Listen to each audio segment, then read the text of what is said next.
Sisyphus, the legendary king of Ephyra, was no ordinary ruler. His city, known today as Corinth, prospered under his cunning leadership.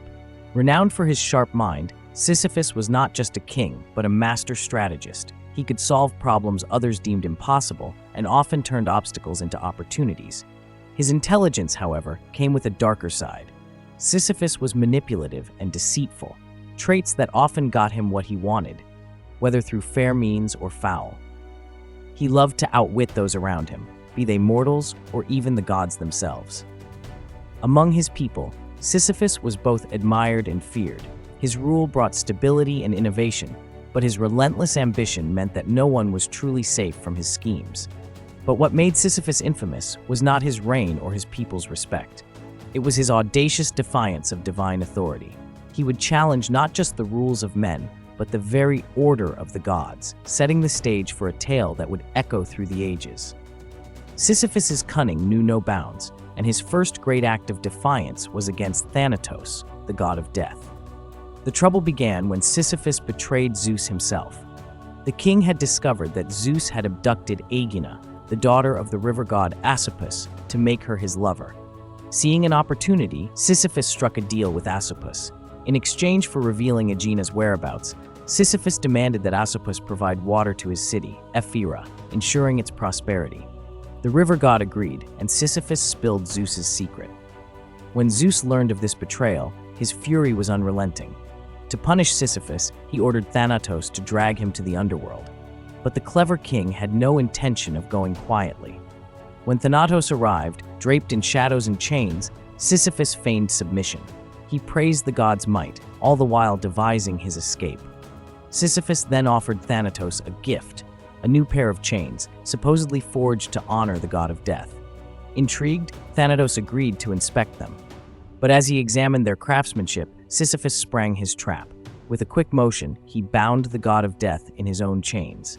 For the first time in history, death ceased to exist. Mortals who were gravely wounded or fatally ill found themselves unable to die. Battlefields overflowed with soldiers who could not succumb to their injuries.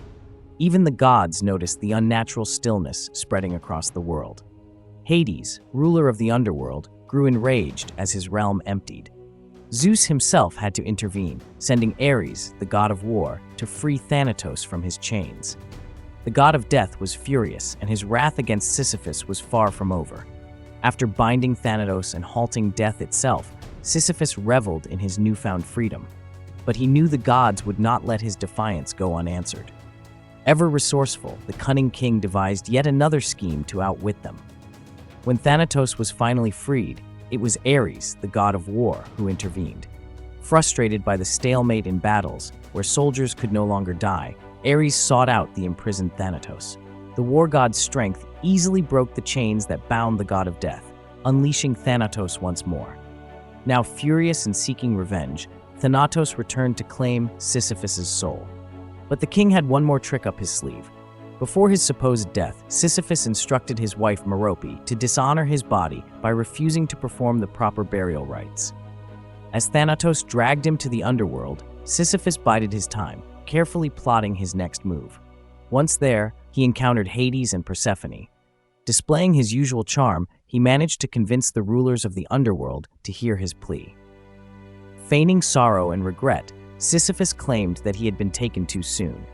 He lamented that his wife, Merope, had failed to honor him with the proper burial rites, an unforgivable affront to both him and the gods. He insisted that he must return to the living world, if only briefly, to reprimand her and ensure that she made amends. Moved by his performance and eager to restore proper order, Persephone granted his request. She allowed Sisyphus to return to the mortal realm, fully expecting him to fulfill his promise and return to the underworld soon after. But Sisyphus had no intention of coming back. The moment he set foot in the living world, he resumed his life as if nothing had happened.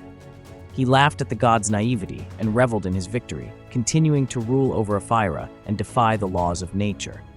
During this period, Sisyphus thrived. His subjects marveled at his apparent immortality, and he used his wit to manipulate both mortals and gods alike, ensuring no one could force him back to his eternal fate. For years, Sisyphus lived on borrowed time, exploiting the loophole he had created. But his defiance of the natural order would not last forever. But the gods' patience was wearing thin, and Zeus himself decreed that Sisyphus's audacity would not go unpunished. After years of trickery and deception, the gods were determined to end his games once and for all. Zeus himself intervened, commanding Hermes, the swift and cunning messenger of the gods, to personally escort Sisyphus to the underworld. This time, there would be no theatrics, no loopholes, and no escape. When Hermes arrived, Sisyphus tried his usual tricks, offering flattery, spinning tales, and even feigning repentance. But Hermes was unmoved. He had been warned of the king's silver tongue and did not falter. Bound by divine power, Sisyphus was finally dragged to the underworld, unable to resist. Once there, Sisyphus attempted one last desperate deception. He tried to appeal to Persephone again, weaving a tale of injustice and begging for another chance to set things right in the mortal world. But this time, Persephone and Hades were prepared. They dismissed his pleas, seeing through his lies and refusing to grant him any reprieve. His defiance, while bold and legendary, had ultimately led him to his downfall. The gods, enraged by Sisyphus's repeated defiance, decided that mere imprisonment in the underworld would not suffice. His punishment needed to be a reflection of his cunning, a task that would challenge his wit, yet remain forever insurmountable. Hades condemned Sisyphus to a cruel fate. He would spend eternity rolling a massive boulder up a steep hill. At first, the task seemed deceptively simple. Sisyphus, ever confident, believed he could conquer it, just as he had outsmarted the gods before. But the gods had ensured that this task was an impossible one. Each time Sisyphus pushed the heavy stone to the hill's peak, it would slip from his grasp and tumble back to the bottom. No matter how hard he tried, no matter how clever his approach, the boulder always rolled back down.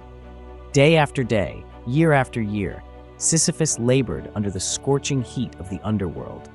His muscles strained, his hands bled, and yet the boulder remained unyielding. The futility of his efforts mirrored his defiance of the gods. Every act of rebellion had led him to this endless cycle of struggle and failure. The punishment was as much psychological as it was physical. Sisyphus, a man who had thrived on outwitting others, was now trapped in a task with no solution. There was no escape, no trick, and no reprieve. His brilliant mind, once his greatest weapon, became his torment as he realized the eternal nature of his sentence.